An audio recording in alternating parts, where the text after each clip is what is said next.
네, 안녕하세요. 반갑습니다. 유석 책방입니다. 오랜만에 인사를 드립니다. 오늘 우리 학부모님들께 소개해 드릴 책은 바로 이 책입니다. 네. 자존감 수업. 네.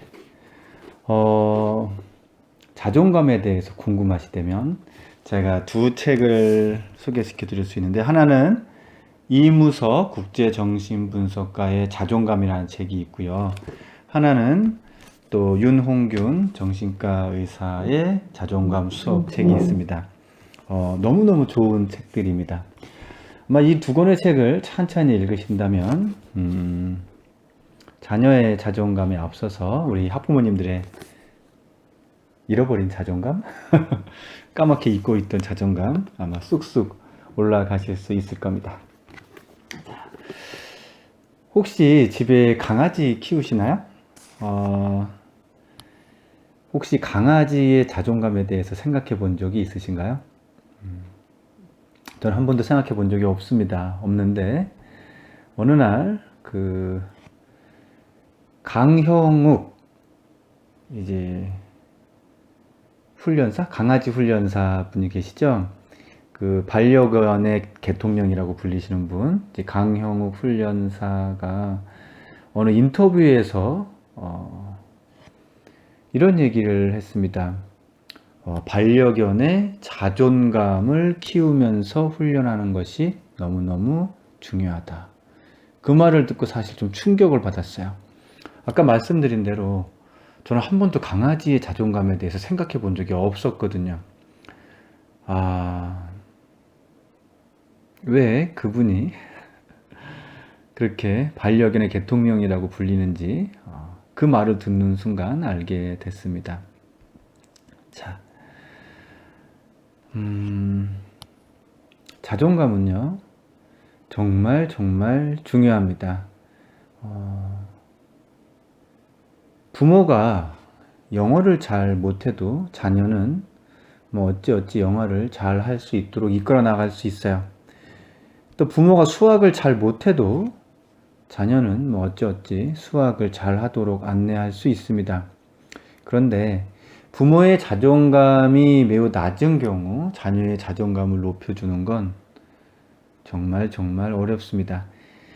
자존감은 매 순간 마주하는 작은 눈빛, 웃음, 손짓, 말투 그 하나하나에 다 전이가 이루어집니다. 자존감만큼은 자녀를 바라보기 전에 항상 부모, 자기 자신을 바라보시기를 바라면서 오늘 책 소개해 드리겠습니다. 자, 윤홍균 이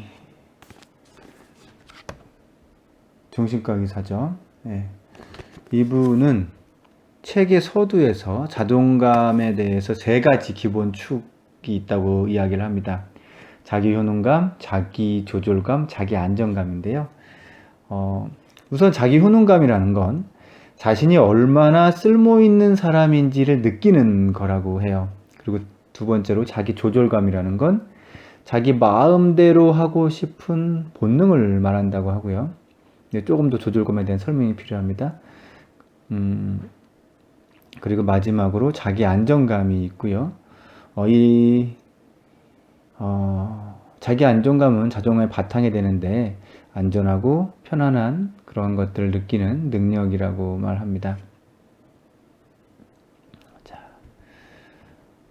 이 세 가지를 한 문장으로 표현하면 이렇게 되는 거죠. 이제 자존감이 있는 사람이란 자기 자신을 쓸모 있는 사람이라고 여기며 자신의 의지대로 행동을 하고 그러한 가운데 안정감 있는 상태를 유지하는 사람.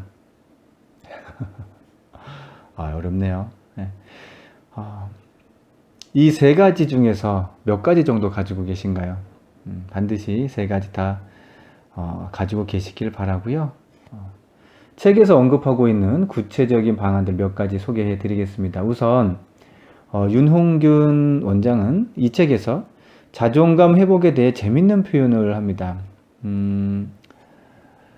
자존감에 대한 책들을 여러 권 읽고 숙고하는 과정을 거쳤지만 자존감이 생기지 있다고 생각하는 말하는 이들에 대해서 이렇게 이야기해 줍니다.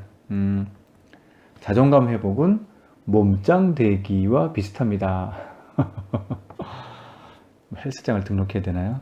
자, 몸짱이 된다는 건 참 기분이 좋은 일이지만 얼마나 많은 땀방울이 필요한 일인지 그 과정은 그렇게 달가운 일은 아니죠. 네.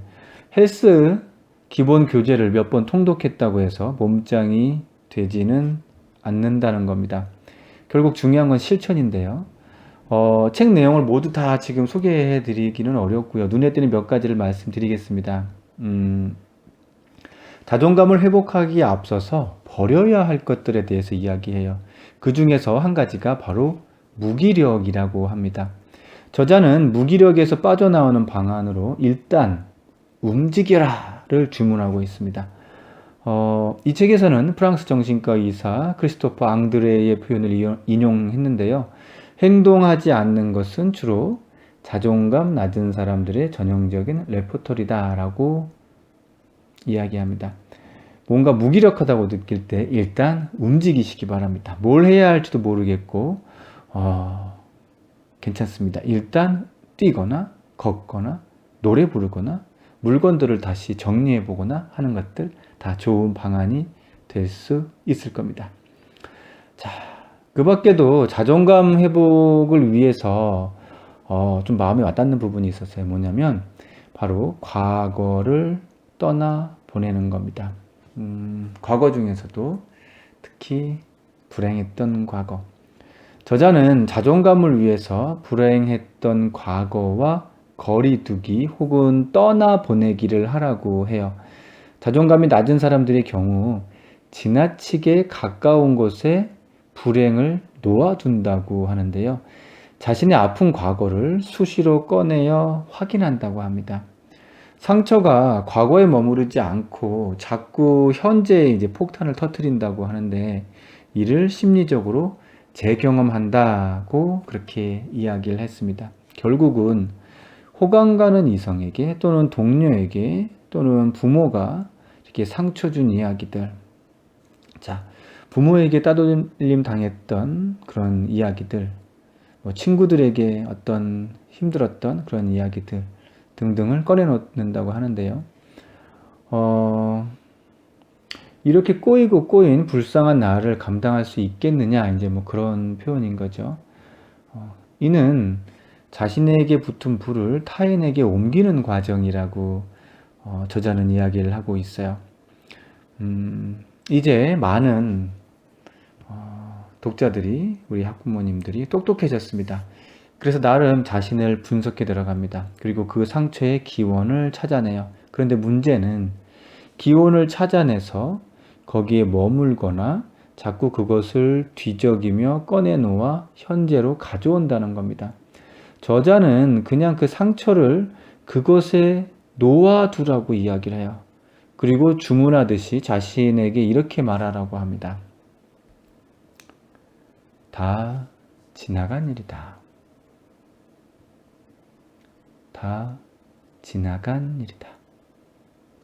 이렇게 말해주는 이유는 뇌의 착각을 자주 인식시켜 주어야 하기 때문이라고 하는데요.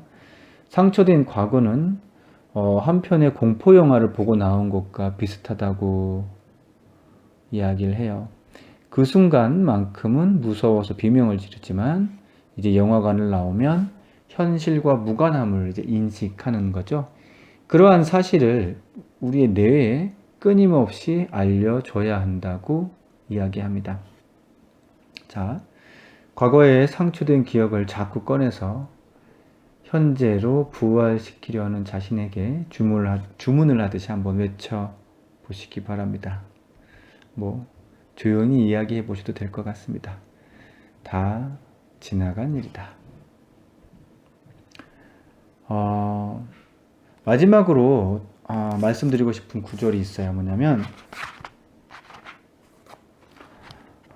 자존감이 약한 사람은 과거나 미래의 문제에 편중되어 있다. 자존감이 약한 사람은 과거나 미래의 문제에 편중되어 있다. 윤홍균 원장은 문제 해결은 과거나 미래에 있지 않고 현재에 더 집중하는 데에서 시작된다고 이야기를 해요. 지금 여기에 집중하라는 말인데요. 말 자체가 이제 추상적이라서 쉽게 잊혀진다고 합니다.